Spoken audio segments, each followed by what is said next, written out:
நேர்கள் இணைந்து கொண்டிருப்பது ஃபோக்கஸ் தமிழ் வானொலியில் சதுரங்கம் நிகழ்ச்சி. இன்றைய சதுரங்கம் நிகழ்ச்சியில் நம்மோடு கொழும்பு பல்கலைக்கழக பொருளியல் துறை தலைவர் பேராசிரியர் திரு கோபாலப்பிள்ளை அமிர்தலிங்கம் அவர்கள் கலந்து சிறப்பிக்கின்றார். அவருடனான சந்திப்பு அரங்கத்தில் வழமை போல எமது அரசியல் ஆய்வாளர் ராஜ் அவர்கள் நிகழ்ச்சியை உங்களுக்காக தொகுத்து வழங்குகின்றார். அவர்களை நாம் நேரடியாக நிகழ்ச்சியில் இணைத்திருக்கிறோம். வணக்கம் திரு கோபாலப்பிள்ளை அமிர்தலிங்கம் அவர்களே. வணக்கம் ஐயா, உங்கள் இருவருக்கும் அன்பான வணக்கம் ராஜ். வணக்கம் ராஜ். தொடருங்கள் ராஜ். உங்கள் நன்றி சத்யபாலன். மீண்டும் ஒரு சில கால இடைவெளிக்கு பின்னர் சந்திப்பதிலே மகிழ்ச்சி அடைகிறோம். அந்த வகையிலே நாங்கள் இன்று பொருளாதார மற்றும் அரசியல் நிலைமை தொடர்பாக உங்களுடன் சந்திப்பிலே உரையாட விரும்புகின்றோம். முதலாவது பகுதியாக நாங்கள் இப்பொழுது பொருளாதார ரீதியாக இலங்கை மற்றும் உலக நாடுகளிலே ஏற்பட்டிருக்கும் எண்ணெய் பிரச்சனை சம்பந்தமாக, அதனுடான ஏனைய தொடர்பட்ட பிரச்சனைகள் சம்பந்தமாகவும் ஆராய்வதற்காக நாங்கள் தீர்மானித்திருக்கிறோம். அந்த வகையிலே இப்பொழுது ஈரான் மற்றும் அமெரிக்கா, இஸ்ரேல் நாடுகளுக்கு இடையிலான இந்த ஒரு யுத்தம் ஆனது எவ்வாறு இலங்கையினுடைய பொருளாதாரத்தில் ஒரு தாக்கத்தை ஏற்படுத்த போவதென்று கேட்டால் உங்களுடைய கருத்து என்னவாக இருக்கும்? உண்மையிலே மிகப்பெரிய தாக்கத்தை ஏற்படுத்தி கொண்டிருக்கின்றது, இன்னும் ஏற்படுத்த போகின்றது என்று சொன்னால், எங்களுக்கு அந்நிய செலாவணி வர்ற துறைகள், உல்லாச பயணம், உங்களுக்கு தெரியும், இலங்கைக்கு வர்ற 50% மேற்குலக உல்லாச பயணிகள் இந்த வளைகுடா நாடுகளுடைய விமான நிலையங்களான கட்டார், துபாய், அபுதாபி போன்ற விமான நிலையங்களோட தான் வருகிறார். அது இப்பொழுதே தாக்கம் உணர தொடங்கிவிட்டது. பல்வேறு ஹோட்டல்கள் வந்து திறமையாக இருக்கின்றன. அந்த வகையில் உல்லாச பயணிகளால் கிடைக்கும் வருமானம் வீழ்ச்சி அடைய போகின்றது. அடுத்தது இலங்கையைச் சேர்ந்த புலம்பெயர் தொழிலாளர்கள் வந்து கிட்டத்தட்ட 15 லட்சம் பேர் வெளிநாடுகளில் வேலை செய்கிறார்கள். இதுல முக்கியமான நாடு ஐக்கிய அரபு எமிரேட்ஸ், குவைத், சவுதி அரேபியா மிக முக்கியமான நாடுகள். அந்த நாடுகள்ல இருந்து கடந்த வருடம் 25ஆம் ஆண்டு இலங்கைக்கு கிடைச்ச அந்நிய செலாவணி $8 பில்லியன். அப்ப அது வீழ்ச்சி அடைந்தாலும் எங்களுக்கு பெரிய பிரச்சனை வரப்போகுது. அடுத்தது எங்களோட தேயிலை ஏற்றுமதியில மிக முக்கியமான நாடுகள் இந்த வளைகுடா நாடுகளும் ஈரானும். ஈரானுக்கும் எங்களுக்கும் இடையில எண்ணெய்க்காக தேயிலையை கொடுத்தல் என்ற ஒப்பந்தம் இருக்கின்றது. ஆகவே எங்களுடைய ஏற்றுமதி வருமானமும் பாதிக்கப்படும். ஆகவே இந்த 3 வகையா நீங்க பிரித்து பார்த்துடுவீர்களா இருந்தால், ஒரு மாதத்துக்குள்ள இந்த யுத்தம் முடிந்து மிகப்பெரிய தாக்கம் இல்லாமல் போனால் இலங்கையால ஓரளவு அதை தாக்குப்பிடிக்க இயலும். ஆனால் இப்பொழுது 1 மாதத்தை நெருங்கி கொண்டிருக்கின்றது. இந்த யுத்தம் அடுத்த கட்டத்துக்கு போமாக இருந்தால், இப்பொழுதே உங்களுக்கு தெரியும், ஒரு பீப்பாய் மசகு எண்ணெய் 110, 120 தொடப்போகின்றது. அடுத்தது இலங்கையில் உள்ள புலம்பெயர் தொழிலாளர்கள் பெரும்பாலும் வெளியேற வேண்டி வரப்போகின்றது. இப்படி நடந்தால் 15-30% அந்த வெளிநாட்டு பண அனுப்புதல்கள் வீழ்ச்சி அடைய போகின்றது. உல்லாச பயணிகள் ஊடாக கிடைக்கும் வருமானம் அல்லது அவருடைய வருகை 25-40% வீழ்ச்சி அடைய வாய்ப்பு இருக்கின்றது. இலங்கை ரூபாய் கிட்டத்தட்ட 8-15% வீழ்ச்சி அடைய வாய்ப்பு இருக்கின்றது. IMF உடனான எங்களுடைய நிகழ்ச்சி திட்டமும் இடரபாயத்தில் சிக்கப் போகின்றது. இதை தாண்டி இந்த யுத்தம் நீண்ட காலத்துக்கு செல்லுமாக இருந்தால், சில வேளை மசகெண்ணெயின் விலை 120, 150, 200க்கு போகக்கூடிய வாய்ப்பு இருக்குது. பெரும்பாலான 2 லட்சத்துக்கு மேற்பட்ட இலங்கையர்கள் நாடு திரும்ப வேண்டி வரும். 50%க்கும் அதிகமாக பண அனுப்புதல்கள் வீழ்ச்சி அடைய வாய்ப்பு இருக்கின்றது. கிட்டத்தட்ட உல்லாச பயணம் முழுமையாக வீழ்ச்சி அடைய வாய்ப்பு இருக்கின்றது. IMF உடனான நிகழ்ச்சி திட்டம் மிகப்பெரிய சிக்கலை எதிர்கொள்ளும். இதுதான் அந்த தோற்றப்பாடுகள். இலங்கை இப்பொழுது இந்த இக்கட்டான நிலைக்கு வந்து விட்டது என்றால், எங்களிடம் இருக்கிற ஒதுக்கு வந்து கிட்டத்தட்ட $7 பில்லியன். அப்ப உல்லாச பயணிகள் வரவில்லை, பண அனுப்புதல்கள் குறைகின்றன, இலங்கையிலிருந்து ஏற்றுமதி செய்ய முடியவில்லை இந்த நாடுகளுக்கு அப்படின்னு சொல்லக்குள்ள எங்களிடம் டாலர் இல்லாம போகின்றது. அப்ப இந்த சிக்கலை இலங்கை எதிர்கொள்ளக்கூடிய நிலைமையில நீண்ட காலத்துக்கு இல்லை, ஒரு ஏப்ரல் மாதம் வரைக்கும் தாக்குப்பிடிக்கலாம் என்றதான் எனக்கு கிடைக்கிற தகவல். எங்களுடைய இருப்பை வச்சுக்கொண்டு என்னால் அதைத்தான் சொல்ல முடியும். ஏப்ரல் மாதத்தை தாண்டி செல்லுமாக இருந்தால் இலங்கைக்கு மிகப்பெரிய சிக்கல்கள் காத்திருக்கின்றன. சரி, இது IMF-னுடைய அந்த விடயத்தில் கூட தாக்கத்தை ஏற்படுத்தும் என்ற கருத்தை தெரிவித்தீர்கள். இது எவ்வகையிலே அந்த IMF-னுடைய அந்த உதவிகளுக்கு தாக்கத்தை ஏற்படுத்தும் என்று சொல்ல முடியுமா? ஏனென்று சொன்னால் IMF உடைய நிபந்தனைகளின் அடிப்படையில 2028ஆம் ஆண்டிலிருந்து இலங்கை கடனை திருப்பி கொடுக்கக்கூடிய அளவுக்கு அந்நிய செலாவணியை திரட்டி வைக்க வேண்டும். அது இல்லாமல் போய்விடும். அடுத்து இப்பொழுது உள்நாட்டு மக்கள் மிகப்பெரிய வரிச்சுமையை எதிர்கொள்கிறார்கள். உங்களுக்கு தெரியும், வேல்யூடட் டாக்ஸ் 18% இருக்கின்றது. தனிநபர்கள் மீதான வருமான வரி 36% இருக்கின்றது, உச்சம். ஆக இந்த நிலைமையில அரசாங்கம் இன்னும் மேலதிகமா வரி விதிக்க முடியாத கட்டத்தில் இருக்கின்றது. மற்றது நேற்று 81 ரூபாவினால் 1 லிட்டர் பெட்ரோல் 92 ஆக்டேன் அதிகரிக்கப்பட்டிருக்கு, 81 ரூபாய். ஆகவே டீசலும் அதிகரிக்கப்பட்டிருக்கு. ஆகவே பஸ் கட்டணம் எல்லாம் அதிகரிக்க போகின்றது, போக்குவரத்து கட்டணம் அதிகரிக்க போகின்றது. இதனால் விலைவாசிகள் கூடும், எல்லாவற்றுடைய விலையும் கூடும். உங்களுக்கு தெரியும், இலங்கையில எல்லோரும் மனிதாபிமானம் படைத்தவர்கள் அல்ல. விலையை உடனடியாக கூட்டி விடுவார்கள். இந்த பிரச்சனை யுத்தம் தொடங்கி இங்க தாக்கம் வரும் முதலே தொடங்கி விட்டார்கள். என்றால் பார்மசி, அதாவது மருந்தகங்கள் ஒவ்வொரு மருந்தகத்திலும் ஒவ்வொரு விலை. ஏன்னா மருந்துகளுக்கு வரி இல்லை. அப்படிப்பட்டவர்கள் இருக்கிற நாட்டில் உங்களுக்கு தெரியும், எல்லோரும் தாறுமாறாக விலையை கூட்டுவார்கள். தாக்கம் இல்லாத போதும் கூட்டக்கூடியவர்கள் இங்க இருக்கிறார்கள். ஆகவே மக்களுக்கு மிகப்பெரிய சுமை வரும். சரி, அது இல்லாமல் மானியங்களை மக்களுக்கு வழங்க முடியாத ஒரு நிலைமையும் கூட ஏற்படும் என்று சொல்லப்படுகின்றது IMF-உடைய அந்த ஒப்பந்தத்தின் அடிப்படையில். அது வகையாக பொருந்தும். மானியங்கள் வரைக்கும் குறைந்த வருமான மக்களுக்கு மானியம் வழங்க சொல்லி, அதாவது வறுமைக்கு உட்பட்ட மக்களுக்கு உதவி செய்ய சொல்லித்தான் IMF சொல்லுகின்றது. ஆனா உயர்ந்த வருமானம் உள்ளவர்களுக்கு வரிகளை கூடுதலா விதிக்க சொல்லி IMF சொல்லுகின்றது. ஆனால் மானியம் எந்த வகையான மானியம் என்று சொன்னால், இப்ப அரச நிறுவனங்களுக்கு கொடுக்கிற மானியம், நட்டத்தில் இயங்குற நிறுவனங்களுக்கு கொடுக்கிற மானியங்களை தான் குறைக்க சொல்லுது IMF. அதுக்குரிய நடவடிக்கைகளை இலங்கை அரசாங்கம் எடுத்துக்கொண்டிருக்கின்றது. ஆனால் இந்த பொருளாதார நிலைமை சிக்கலாக போன வாகன இறக்குமதிகள் எல்லாம் மீண்டும் தடை செய்யப்பட வாய்ப்பு இருக்கின்றது. அத்தியாவசியமற்ற பொருட்கள் இறக்குமதி தடை செய்யப்பட வாய்ப்பு இருக்கின்றது. இப்ப உங்களுக்கு போக்குவரத்தை இப்ப உங்களுக்கு புதன்கிழமை விடுமுறை நாளாக அறிவிக்கப்பட்டிருக்கின்றது. இந்த நாட்கள் இன்னும் கூடலாம். சில வேளை மிக மோசமான நிலைக்கு போனா லாக்டவுன் மாதிரி கூட அறிவிக்கக்கூடிய நிலைமை கூட வரலாம். என்றால் நிலைமை ஆக கட்டுக்கடங்கி போமாக இருந்தால். ஆகவே எங்களுக்கு என்ன நடக்கும் என்று அது இலங்கை அரசாங்கத்தின் கையிலே இல்லை. இது ஒரு வெளியாக அதிர்ச்சி, எக்ஸ்டர்னல் ஷாக். அப்படியானால் கோவிட் காலத்தில் இருந்த நிலைமை போல மீண்டும் ஒரு பாதாள நிலைக்கு இலங்கை செல்வதற்கான, இலங்கை உட்பட முக்கியமாக நாங்கள் இலங்கை பற்றி கருதுவோமானால் இலங்கை செல்வதற்கான வாய்ப்புகள் தான் கூடுதலாக இருக்கும். என்னும் சில காலத்துக்கு இந்த போர் நீடிக்கும் என்று தெரிந்தார். அப்படித்தானே நான் சொல்வது, கோவிட் காலம் மாதிரி மிக மோசமான கட்டுப்பாடுகள் இருக்காது. அலுவலகங்கள் வேலை நாட்களை குறைக்கப்பட வாய்ப்பு இருக்கின்றது, பாடசாலைகள் மூடப்பட வாய்ப்பு இருக்கின்றது, பல்கலைக்கழகங்களுக்கு இப்பொழுதே அறிவிக்கப்படுகின்றது நீங்க ஆன்லைன் டீச்சிங்கு போங்க. பல்கலைக்கழகங்கள் எல்லாம் மூடப்பட்டு ஆன்லைனுக்கு போக வாய்ப்பு இருக்கின்றது. ஆகவே மாற்று வழிக்கு போக வாய்ப்பு இருக்கின்றது. அத்தியாவசிய தேவைகள், அதில் ஈடுபடுபவர்களுக்கு பெட்ரோல் வழங்கப்படும், வைத்தியசாலைகளுக்கு வழங்கப்படும், ஏனைய சேவைகள் படிப்படியாக குறைக்கப்பட வாய்ப்பு இருக்கின்றது. அது நிலைமையின் தாக்கம் பொறுத்து. இன்று ஈரான்ல நடந்து கொண்டிருக்கிற நான் இப்பவும் பார்த்தேன், அங்க மின்சார கட்டமைப்புகள் மீது எல்லாம் தாக்குதல் நடத்தப்படுகின்றது. வளைகுடா நாடுகள் மீது கடுமையான தாக்குதல் ஈரான் தொடுக்கின்றது. ஆகவே யுத்தம் முடியக்கூடிய சமிக்ஞைகள் அங்கிருந்து வரவில்லை இந்த நிமிடம் வரை. என்னுடைய கேள்வி என்னவென்றால், இந்த வருமான ரீதியாக கோவிட் காலத்திலே இலங்கை எதிர்நோக்கிய அதே நிலைமையைத்தான் இப்பொழுதும் எதிர்நோக்கக்கூடிய அபாயம் இருப்பதாக உணரலாம். சரியா அந்த மாதிரி இருக்கும்னு சொல்லிடுறேன். ஏன்னா அந்த நேரத்துல மக்கள் வெளியே வர முடியல, பொருளாதார நடவடிக்கைகள் அத்தனையும் செயலிழந்தன. ஏன்னா இலங்கை விவசாயத்துறை உங்களுக்கு பசலையும் மழையும் இருக்குமா இருந்தால் 2.5% பொருளாதார வளர்ச்சியை விவசாயம் கொடுப்பார்கள். இலங்கையில 2.5% வளர்ச்சியை மழையும் பசலையும் இருந்தால் விவசாயம் கொடுப்பார்கள். பசலையும் அந்த கோமு சீரடை கூடத்தான் வருகின்றது.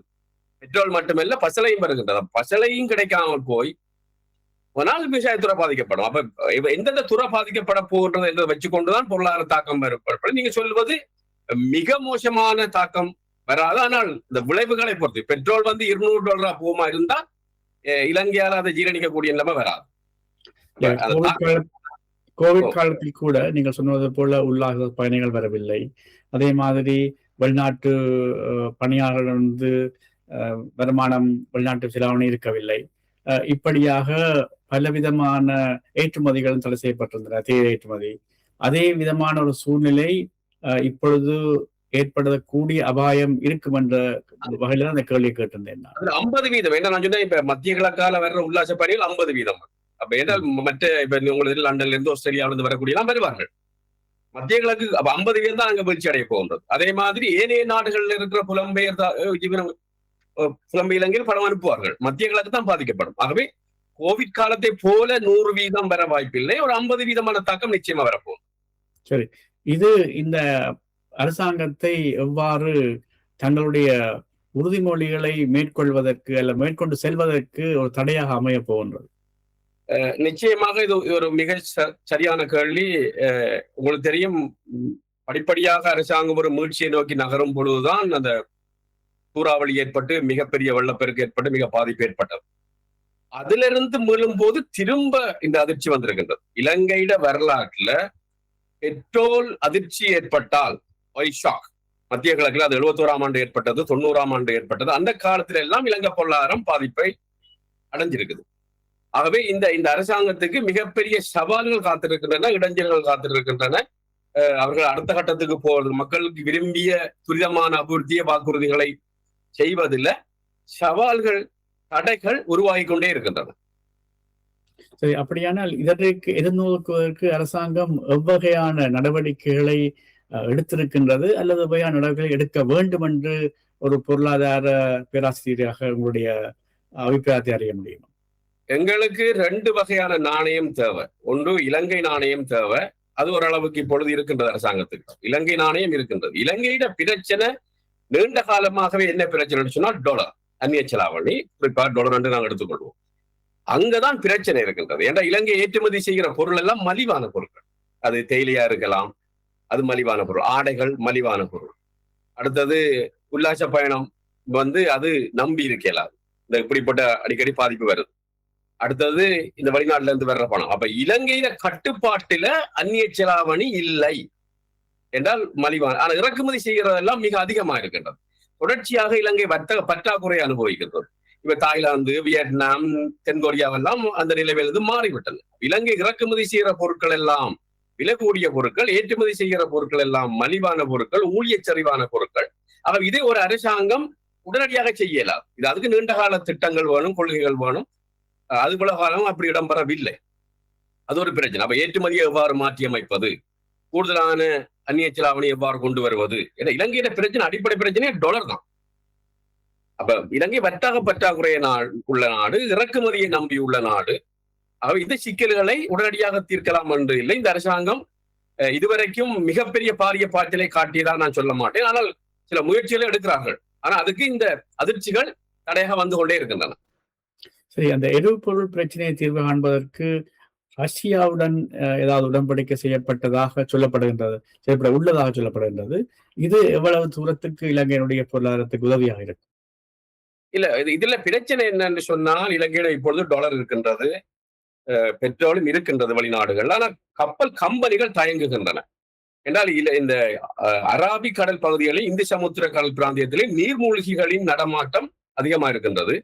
அவை கப்பல் கம்பெனிகள் தயங்குகின்றன, காப்புறுதி கட்டணங்களை அதிகரிக்கின்றன. இப்பொழுது இலங்கை இந்த அராபிய கடலில் இருந்து தென்னாப்பிரிக்கா மற்றது நைஜீரியாவிலிருந்து மசகு எண்ணெயை கொண்டு வர முற்படுகின்றது. எண்ணெய் இருக்கின்றது. அப்ப மசகு எண்ணெயை நீங்க நைஜீரியாவிலிருந்து கொண்டு வரப்படும் பொழுது உங்களுக்கு போக்குவரத்து செலவு அதிகரிக்கும். இங்கே கொண்டு அதை சுத்திகரிக்க வேண்டும். அப்ப காலதாமதம் ஏற்படும்.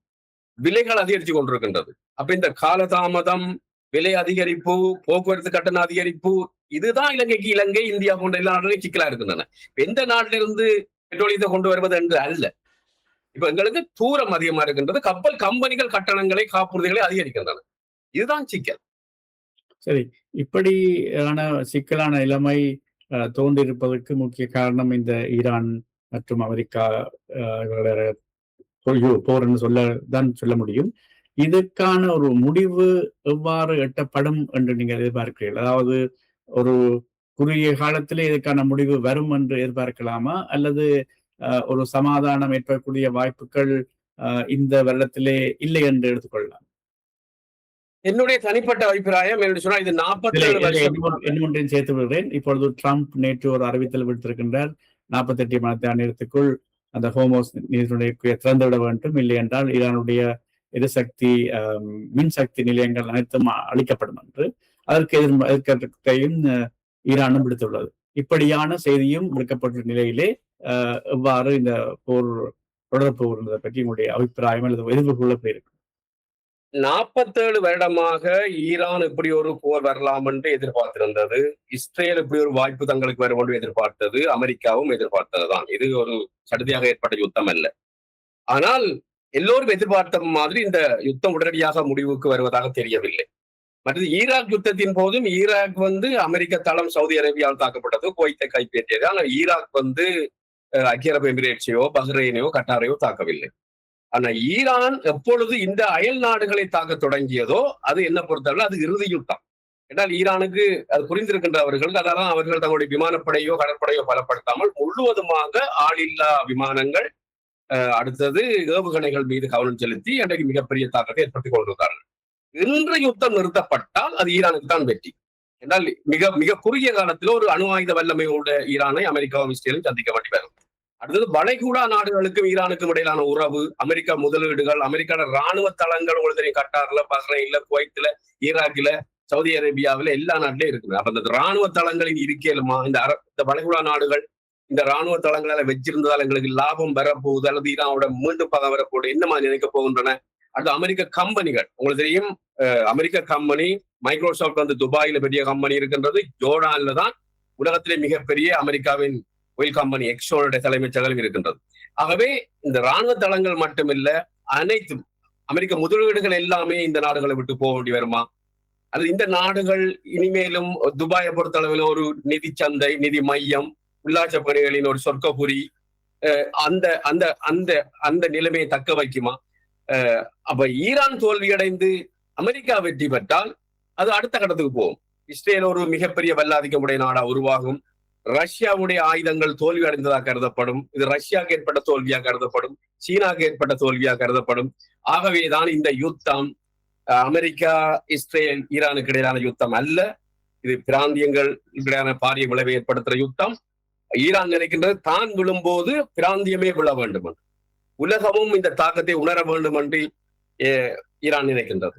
ஆகவே ரஷ்யாவும் சேர்ந்துதான் விழும், சீனாக்கும் பாதிப்பு வரும். ஆகவே இது ஒரு சாதாரண யுத்தமா இப்போதைக்கு பார்க்க இயலாது. யுத்தத்தின் பரிமாணம் விரிவடைந்து கொண்டிருக்கின்றது. ட்ரம்ப் நீங்க சொன்ன மாதிரி 48 மணி நேரத்துக்குள்ள திறக்க வேணும் என்று சொல்ற, அப்படி இல்லாட்டியா ஈரானுடைய மின்சார கட்டமைப்பு எல்லாம் நான் சொல்ற, அப்படி செய்தால் நாங்கள் பிராந்தியத்துல முழுக்க தண்ணீர் சுத்திகரிப்பு நிலையங்களை உடைப்போம் என்று ஈரான் சொல்லுகின்றது. ஆகவே இந்த வாய் மூலமான எச்சரிக்கைகளும் சவால்களும் அதிர்ச்சி கொண்ட வண்ணமே இருக்கின்றன. உங்களுடைய அபிப்பிராயத்தின்படி ட்ரம்பினுடைய இந்த நகர்வானது, அதாவது இந்த போர் தொடுப்பதற்கான இந்த தீர்மானமானது ஒரு புத்திசாலித்தனமான தீர்மானமா அல்லது முட்டாள்தனமான தீர்மானமா என்று கருதுகிறீர்கள்? இல்ல, அவர்கள் ஒரு அணு ஆயுத வல்லமை உள்ள ஈரான் வரக்கூடாது என்பதை மீண்டும் மீண்டும் சொல்லிக் கொண்டிருந்தது அமெரிக்கா. இஸ்ரேலுடைய இருப்பு உங்களுக்கு தெரியும், எதிர்த்து மிக மிக அச்சத்துக்குள்ளாக ஈரான் தான் அவர்களுக்கு கமாசுக்கு, ஹிஸ்புல்லாக்கு, கூத்திக்கெல்லாம் ஆயுதம் கொடுக்கின்றாங்க, பயிற்சி கொடுக்கிறாங்க குற்றச்சாட்டு இருந்தது. ஈரானுக்கும் ஒரு எண்ணம் இருந்தது, அமெரிக்காவும் இஸ்ரேலும் தங்களுக்கு பாதியத்தை ஏற்படுத்தும். இந்த முருகன் நிலைமை தான் இந்த இடத்துல தெரிஞ்சிருக்கின்றது.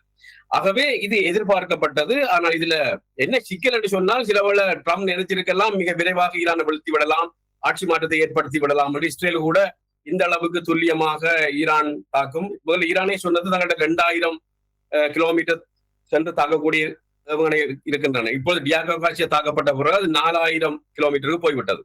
இப்பொழுது ஐரோப்பாவில் உள்ள நகரங்களை கூட ஈரானிய ஏவுகணைகள் சென்றடையக்கூடிய அது லண்டனா இருக்கலாம், பிரான்சில் இருக்கலாம், பெர்லினை தாக்கக்கூடிய நிலைமைக்கு ஈரானுடைய வீழ்ச்சி அதிகரிச்சிருக்கின்றது. ஆகவே இது அமெரிக்கா அவசரப்பட்டு ஈரானை குறைச்சி மதிப்பிட்ட மாதிரித்தான் எல்லோரும், நான் அப்படித்தான் உணர்கிறேன், ஈரானை குறைத்து மதிப்பிட்டு விட்டார்கள். ஏன்னா ஈரான் ஒரு சமச்சீரற்ற அசிமெட்ரிக் வார்ல நிக்குது. ஈரானுடைய ஏவுகணைகள் அல்லது ஆளில்லா விமானங்கள்லாம் மிக குறைந்த விலை உடையவை, அமெரிக்கான எதிர்ப்பு கட்டமைப்புகள் எல்லாம் மிக செலவு கூடியவை. அவை ஈரான் அமெரிக்காவையும் இஸ்ரேலையும் ஒரு அசிமெட்ரிக் வார், சமச்சீரற்ற யுத்தத்துக்கு கொண்டு போய் விட்டது. அவை உண்மையிலேயே ஈரானுக்கு என்ன பலம் இருக்கின்றது என்பது இப்பொழுது அவருக்கு புரியதாவே இல்லை. அவர்கள் நேற்றார்கள் அயத்துல்லா கொமைனியை தூக்கிவிட்டால் யுத்தம் முடிந்துவிடும், ஈரான் சிதறிவிடும். அப்படி நடப்பதாக எனக்கு தெரியவில்லை.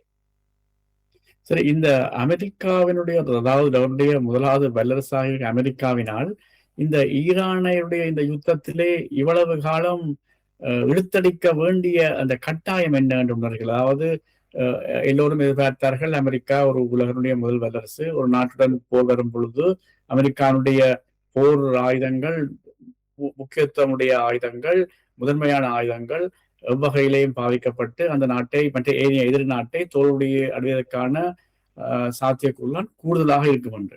ஆனால் அப்படி எதிர்பார்க்கப்பட்ட நிலையிலே அமெரிக்கா ஒரு முழுமையான ஒரு யுத்தத்தை ஈரான் மீது தொடுத்தும் கூட ஒரு போரானது ஈடுபட்டு போவதற்கான காரணம் என்னவா இருக்கும்? ஒன்று, ஈரான் பெரிய நாடு. ஜெர்மனி, பிரான்ஸ், ஸ்பெயின் இந்த 3 நாடுகளையும் சேர்த்த மாதிரி ஒரு மிக பரப்பளவை கொண்ட நாடு. நீங்கள் அந்த வளைகுடா நாடுகள்ல இருந்து மேல் நாட்டுக்கு செல்லும் போது ஈரானுக்கு மேலே பறந்திருப்பீர்கள். அப்ப பார்த்திருப்பீர்கள், மலைகள் பிரதேசம் அதிகமான நாடு. நானும் அதை பார்த்தேன். அப்ப மலை பிரதேசங்கள், நிலக்கீழ் தரையில் அவர்கள் மிகப்பெரிய அளவுக்கு அதை சேமித்து வைத்திருக்கிறார்கள். ஒன்று. அடுத்தது, அந்த தலைமை அவர்கள் முன்கூட்டியே திட்டமிட்டிருக்கிறார்கள் போல. ஒரு வேளை அயதுல்லா கொமேனி அவர்கள் ஏதோ ஒரு வகையில் அளிக்கப்பட்டால் அது அந்த யுத்தம் முதலே திட்டமிட்டிருக்கிறார்கள். அந்த பிராந்திய அடிப்படையிலே பிரித்து கொடுத்திருக்கார்கள். நீங்க எந்தெந்த நாட்டை தாக்க வேணும், எந்தெந்த இலக்கை. அதனாலதான் இந்த யுத்தம் இவ்வளவுக்கு விரிவடைந்து கொண்டு செல்கின்றது. அதை நான் நினைக்கின்றேன், அந்த அமெரிக்காவோட நவீன தொழில்நுட்பத்தால இந்த இது எல்லாத்தையும் கண்டுபிடிக்க முடியாமல் இருக்கின்றது. ஏன்னா நிலக்கீழ் உங்களுக்கு தெரியும், இஸ்ரேலுக்கும் கமாசுக்கும் இடையிலான போர்ல ஒரு 45 கிலோமீட்டர் தான் அந்த காசா. இன்னும் அந்த நிலக்கீழ் சுரங்கங்களை இஸ்ரேலால மட்டுமே அழிக்க முடியாமல் இருக்கின்றது. ஆனா ஈரான் மிகப்பெரிய நாடு. 47 வருஷமா அவர்கள் இதுக்காண்டி தயார்படுத்தலை செய்தார்கள். ஆனால் அமெரிக்காவோட தாக்குதலும் உங்களுக்கு தெரியும், 8,000 இலக்குகள், 10,000 இலக்குகள் சொல்லுகிறார்கள். மிக மோசமான B1, B2, B-52 அப்படியான விமானங்களை பயன்படுத்துகிறார்கள். 1000 கிலோ, 2200 கிலோ நிறைவுள்ள குண்டுகளை பயன்படுத்துகிற இவ்வளவுத்தையும் தாங்கி கொண்டுதான் ஈரானும் தாக்கி கொண்டிருக்கின்றது. ஆகவே ஈரானுக்கு பாதிப்பு ஏற்படவில்லை என்றும் சொல்ல இயலாது. ஆனால் ஈரானுடைய உண்மையான பலம் என்பதையும் இஸ்ரேலும் அமெரிக்காவும் அறிய முடிய முதல் தான் இந்த யுத்தத்தை தொடங்கி இருக்கிறார்கள் போல எனக்கு தெரிகின்றது. இந்த வகையிலே நேட்டோ நாடுகள் அமெரிக்காவுடன் இணைந்து செயற்படுவதற்கு தயங்குகின்றன. அதாவது டொனால்ட் ட்ரம்புடைய கோரிக்கையான ஹோமோஸ் நீரிணையை பாதுகாப்பதற்கான உதவியை கூறும் பொழுது கூட அவர்கள் முழுமையான சம்மதத்தை தெரிவிக்கவில்லை. இது என்ன காரணமாக இருக்கும்? ஏன் இந்த நேட்டோ நாடுகளாக இருக்கக்கூடிய அந்த ஒரு கூட்டமைப்பிலே கூட அமெரிக்காவுடைய கோரிக்கையை இவர்கள் நிராகரிக்க வேண்டிய தேவை ஏன் ஏற்பட்டது? நேட்டோவின் உறுப்புரை 5 படி ஏதாவது ஒரு நேட்டோ நாடு தாக்கப்பட்டால்தான் எல்லா நாடுகளையும் சேர்ந்து தாக்க வேண்டும். ஆனா ஈரான் எந்த நாட்டையும் தாக்கவில்லை. முதலாவது, இது இஸ்ரேலுக்கான யுத்தம் என்பதும் அவர்களுக்கு தெரிஞ்சிருக்கின்றது. ஆகவே அந்த அடிப்படையில அந்தந்த நாடுகள்ல நிறைய முஸ்லிம் மக்கள் வாழ்கிறார்கள். அப்ப அந்த மக்கள் தங்கள் நாட்டு மக்கள் பிரச்சனையை கொடுப்பார்கள். அடுத்தது, இது நேட்டோ நாடு இன்னும் தாக்கப்படவில்லை, தங்களுடைய அந்த நேட்டோ உறுப்புரைகளின் படி இது விரோதமானது என்ற ரீதியில எடுத்திருக்கலாம் ஒரு முடிவு. அடுத்து அமெரிக்கா சொல்லுவது என்னன்னு சொன்னால், ஈரானுக்கும் அமெரிக்காவுக்கும் இடையிலான யுத்தம் நேட்டோக்குரிய யுத்தம் இல்லை என்று சொன்னால், ஐரோப்பாவில் இருக்கிற யுக்ரைனை ரஷ்யா தாக்கும் போது ஏன் அமெரிக்கா வர வேண்டும்? அது இனி ஐரோப்பா பார்த்துக் கொள்ள வேண்டும் என்ற கருத்தும் அமெரிக்காவிலிருந்து வருது. ஆகவே இது ஐரோப்பாவுக்கும் அமெரிக்காவுக்கும் இடையிலேயே மிகப்பெரிய பிளவை ஏற்படுத்த போகின்றது.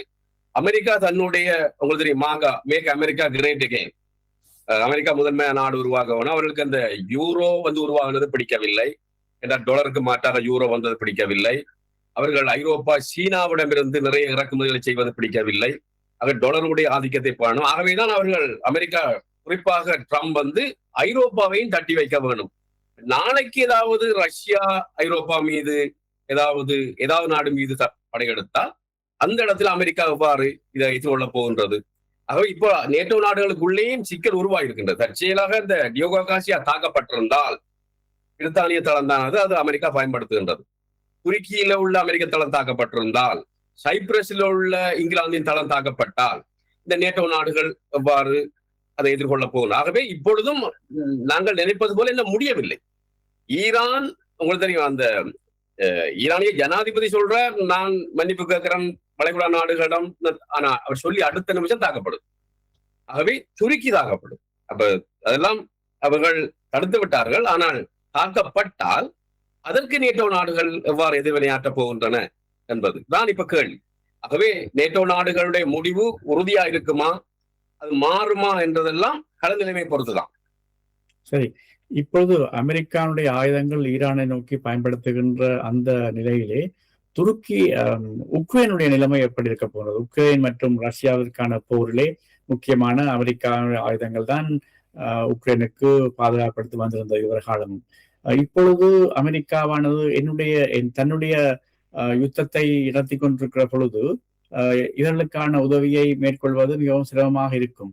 அந்த வகையிலே உக்ரைன் மற்றும் ரஷ்யாவுக்கான போரிலே என்ன முடிவு ஏற்படலாம்? அதாவது ஒருவேளை உக்ரைன் சரணடைய வேண்டிய கட்டாயம் ஏற்படலாமா? இதன் ஆரம்பத்திலே குறிப்பிட்டிருக்கிறேன். ட்ரம்ப் வந்தவுடன் அவருடைய நகர்வு உங்களுக்கு தெரியும். யுக்ரைனை அவர்கிட்ட எடுக்காம கொஞ்சம் புறம் தள்ளி வச்சு ரஷ்யாவை கொஞ்சம் அரவணைத்து போக முற்பட்டார். உண்டு என்றால் இந்த ஈரான் தாக்குதல் அவர் முன்கூட்டி அவருடைய மனதில் இருந்திருக்கிறது நான் தான் நினைக்கிறேன். அப்ப ஈரான், ரஷ்யா, சீனா இந்த 3 நாடுகளும் ஒன்றாக வந்துவிடக்கூடாது. யுக்ரைனுக்கு பாரிய அளவில் அமெரிக்கா செய்தால் நிச்சயமாக ரஷ்யாவும் வெளிப்படையாக ஈரானுக்கு செய்யும் என்ற ரீதியில் அவர் கொஞ்சம் பின்வாங்கி இருக்கலாம். அதான் நான் சொன்னேன், ஈரான் விழுந்தால் அது உக்ரைனுக்கு மிகப்பெரிய வாய்ப்பா இருக்கும். என்றால் அமெரிக்காவோட அந்த ஐரோப்பாவோட முழு கவனமும் யுக்ரைனை பாதுகாக்க வேண்டும். இஸ்ரேலும் யுக்ரைனுக்கு உதவி செய்யும். ஆகவே அது ரஷ்யாவுக்குமான தோல்வி. அப்ப அந்த வகையில இப்ப ஈரானில இஸ்ரேலும் அமெரிக்காவும் கூடுதலான அடி வாங்கினால் இஸ்ரேலுடைய நிலைமை மோசமாக வேண்டாம். ஐரோப்பா தான் இஸ்ரேலை பாதுகாக்க வேண்டிய, யுக்ரைனை பாதுகாக்க வேண்டிய கட்டத்துக்கு தள்ளப்படும். அமெரிக்கா பழி வாங்கும், நிச்சயமாக ஐரோப்பா பழி வாங்கும், ட்ரம்ப் பழி வாங்குவார். ஆனால் இந்த ஈரானால வழங்கப்பட்ட சஹி ட்ரோன்கள் ஆரம்பத்துல ரஷ்யா ஊடாக உக்ரைன் மீது பாரிய தாக்கத்தை ஏற்படுத்தின. அதை எதிர்கொள்வதில் உக்ரைன் ஓரளவுக்கு ஒரு எதிர்ப்பு கட்டமைப்பு உருவாக்கி இருக்கின்றது.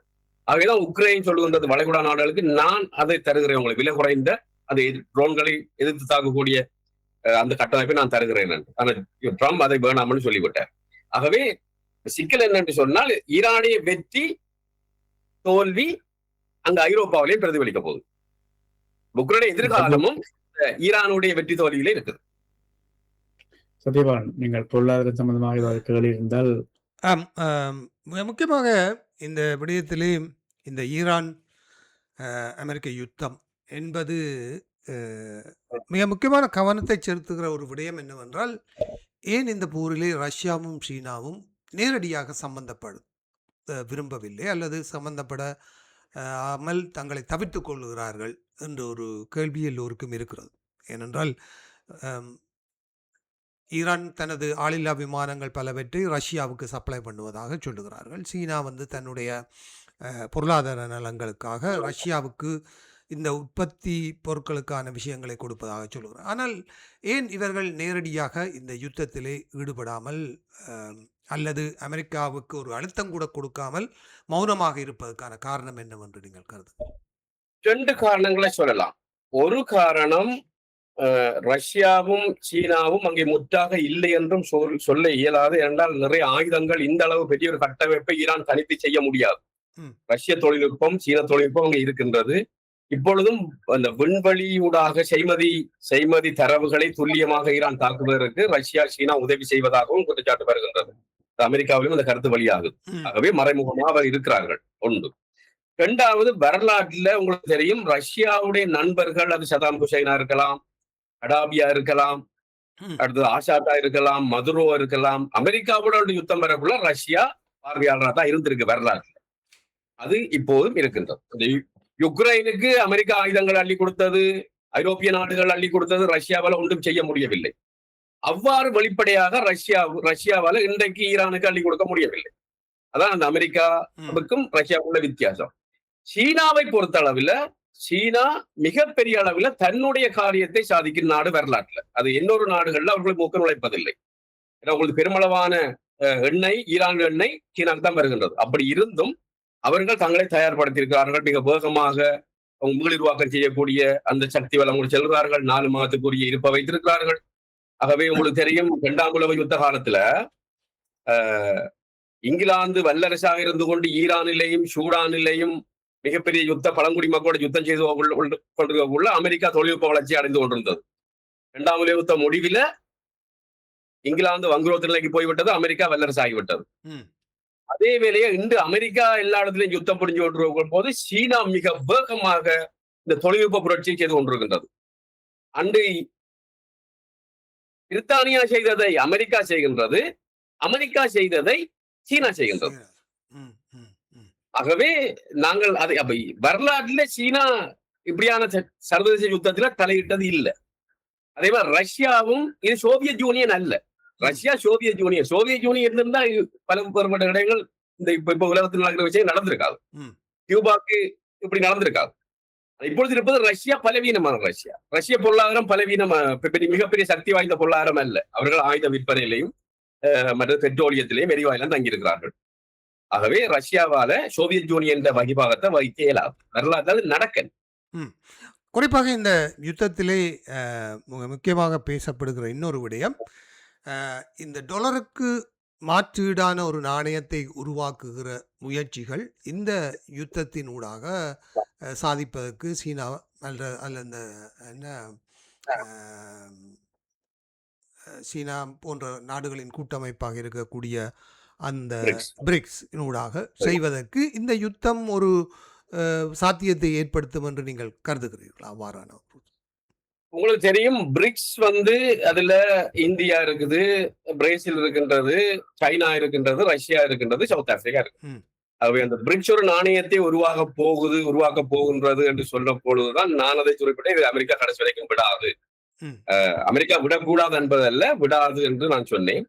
அதன் பிறகு என்ன நடந்தது? பங்களாதேஷ்ல இந்தியாவுக்கு எதிரான பிரச்சனைகள், பாகிஸ்தானுக்கு இந்தியாவுக்கும் இடையில பிரச்சனை. இப்பொழுது என்ன நடக்குது? இந்தியா ஆப்கானிஸ்தானுக்கு உதவி செய்து, சீனா பாகிஸ்தானுக்கு உதவி செய்யுது. ஆகவே சீனாவும் இந்தியாவும் ஒரே கூடைக்குள்ள இருந்து மிகப்பெரிய வாய்ப்பை செய்யலாது பொருளாதார ரீதியா. அமெரிக்கா ஏதோ ஒரு வகையில குழப்பம். அது இப்பொழுது இந்திய வழிக்கு ஒரு அமைச்சு சொல்லிவிட்டார், எங்களுக்கு பிரிக்ஸ் ஒரு நாணயத்தை உருவாக்குற ஐடியா எங்களுக்கு இல்ல, 50% வரி எல்லாம் இந்தியாவுக்கு ஏன்னா சீனாவை இவ்வளவு அச்சுறுத்த இயலாது அமெரிக்காவால. ஆனா இந்தியாவை ஓரளவுக்கு கட்டுக்குள்ள கொண்டு வந்து விட்டது தான் நான் சொல்லுவேன். என்றால் அவர்கள் இந்தியா பின்வாங்கி விட்டது, 50% வரியும் குறைத்து விட்டாச்சு. இந்த இடத்துல ஈரான் இதுல வெற்றி பெற்றால் அந்த பெட்ரோ டாலர் அடி வாங்கும். என்றால் சதாம் ஹுசைன் ஈராக் யுத்தத்தில் அமெரிக்காவோட செல்லப்படல சதாம் ஹுசைன். ஆனால் அமெரிக்காவிட டாலருக்கு மாற்றாக அவரும் செயற்பட முற்பட்டார். பெட்ரோலிய விலையை டாலர்ல நிர்ணயிக்காம இவர் நாணயத்துல தன்னுடைய நாணயம். அதான் அவருக்கும் மிக மோசமான பாதிப்பை ஈராக் எதிர்கொள்ள வேண்டி வந்தது. ஆனா ஈரான் வெற்றி பெற்றால் நிச்சயமாக அது பிறகு ஈரான் பயப்பட வேண்டிய அவசியம் இல்லை. ஈரான் வளைகுடா நாடுகளும் ஈரானோட ஒத்துழைக்க வேண்டிய கட்டமெல்லாம் உருவாகக்கூடும். ஆகவே திரும்பவும் அமெரிக்கா தாக்குவது சாத்தியமும் இல்லை. ஆகவே அமெரிக்க டாலருக்கு நிகராக பெட்ரோ டாலர் என்ற நிலைமை மாறி ஈரான் மேம்பட்ட நிலையை வரக்கூடிய வாய்ப்பும் இருக்கின்றது.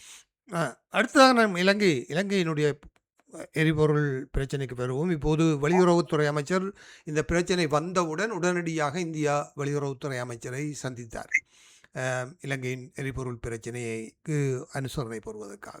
அதே போல அனுரகுமார திசநாயக்க அவர்கள் சொல்கிறார்கள், நாங்கள் ஒரு நடுநிலைமையை போடுகிறோம், எக்காரணம் கொண்டும் ஈரானுக்கோ அமெரிக்காவுக்கோ ஆதரவு என்ற ஒரு நிலைப்பாட்டை எடுக்கப் போவதில்லை என்று. அதே சமயம் பல்வேறு உள்நாட்டு கட்டுப்பாடுகள் அல்லது உள்நாட்டிலே சகல ஏற்பாடுகளும் செய்கிறார்கள் எரிபொருள் பாவனையை குறைப்பதற்கான விடயங்கள். ஆனால் எரிபொருள் கப்பல்கள் 2 கப்பல்கள் அண்மையில் வந்ததாக செய்திகளிலே பார்த்திருந்தேன்.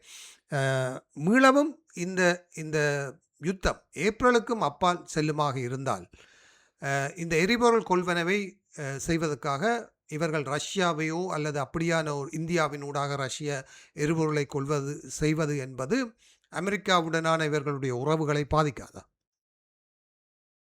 இப்பொழுது உங்களுக்கு தெரியும், அமெரிக்கா 2 விதமான விடயங்களை செய்யிருக்கு. ஒன்று, ரஷ்யாவை எரிபொருளை வழங்குமாறு இந்தியா உட்பட அனுமதி வழங்கி இருக்கின்றது. அந்த இந்தியா மீது நாங்கள் தடை விதிப்போம் என்றதுல இருந்து அமெரிக்கா கொஞ்சம் தளர்த்தி இருக்கின்றது. அடுத்தது, உங்களுக்கு தெரியும், ஒரு நாடு உத்தியோகபூர்வமாக கொள்வனவு செய்யும் முறையும் இருக்கின்றது. இந்த ஷடோ ஃபிளீட் என்று சொல்லுவார்கள். ஒரு சந்தையில கொண்டு தேங்காய் விற்கிற மாதிரி, மீனை விற்கிற மாதிரி நிலைமை, கப்பல்கள் நகர்ந்து கொண்டிருக்கும், நீங்கள் தேவை என்றால் வாங்கிக் கொள்ளலாம். ஈரானுடைய எண்ணெய் கப்பல்கள் பல கப்பல்கள் கடல்லே மிதந்து கொண்டிருக்கின்றன. அந்த எண்ணெயை ஈரான் விற்கலாம் என்று அமெரிக்கா சொல்லுகின்றது. ம், ம், அது ஒரு ஒரு ஒரு உடனடியாக தீர்வை வழங்க அமெரிக்கா முற்படுகின்றது. 2. 3வது இலங்கை பெட்ரோலிய கூட்டுத்தாபனம் மட்டுமல்ல, ஐஓசி, லங்கா ஐஓசி இருக்கிறது, அது Indian company. Indian company. Sinopec இருக்கின்றது, அது சீன கம்பெனிகள். ம், இப்ப சீனா ஊடாக அந்த கம்பெனிக்கும் லங்கா ஐஓசி ஊடாக இந்திய ஆயில்கள் வந்து திருவண்ணாமலைக்கு வந்து இலங்கைக்கு வரவும் வாய்ப்பு இருக்கிறது. ஆகவே இலங்கை மட்டும்தான் இதுக்குள்ள 3 கம்பெனிகள் இருக்குது. ம், ம், அப்ப இந்தியாவுக்கு ரஷ்ய ஆயிலும் சீனாவுக்கு வேறு ஏதோ ஒரு வகையில் ரஷ்ய ஆயிலும் வந்து அந்த ஆயில் ஊடாக இலங்கை பெற்றுக்கொள்ள வாய்ப்பு இருக்கிறது. நான் அறிஞ்ச வரைக்கும் இலங்கையே இப்பொழுது இவ்வளவு காலம் இலங்கைக்கு வந்த பெட்ரோல் சிங்கப்பூர், தென்கொரியா, வியட்நாம் போன்ற நாடுகள்ல இருந்து அந்த ரிஃபைன் பெட்ரோலியம் வந்தது. ம், ஆனா அந்த நாடுகளுக்கு மசகெண்ணெய் இந்த வளைகுடா நாடுகள் ஈரான்ல இருந்து வந்தது. ம், இப்போது இந்த 3 நாடுகளின் பிரச்சனை எதிர்கொள்வதுதான் இலங்கை தென்னாப்பிரிக்கா, நைஜீரியாவை நோக்கி நகர்கின்றது. ம், ஆகவே இலங்கைக்கு இல்லாமல் போய்விடும் என்று சொல்ல இயலாது. ஆனா விலை அதிகரிப்புகள், தாமதங்கள், எங்கட கையில் இருக்கிற ரிசர்வ் ம். அந்நிய செலாவணி குறைவடைந்தால் அதை எப்படி எதிர்கொள்வது, இவ்வாறான பிரச்சனைகள் தான் இலங்கைக்கு உடனடியாக ஏற்பட போகின்றன.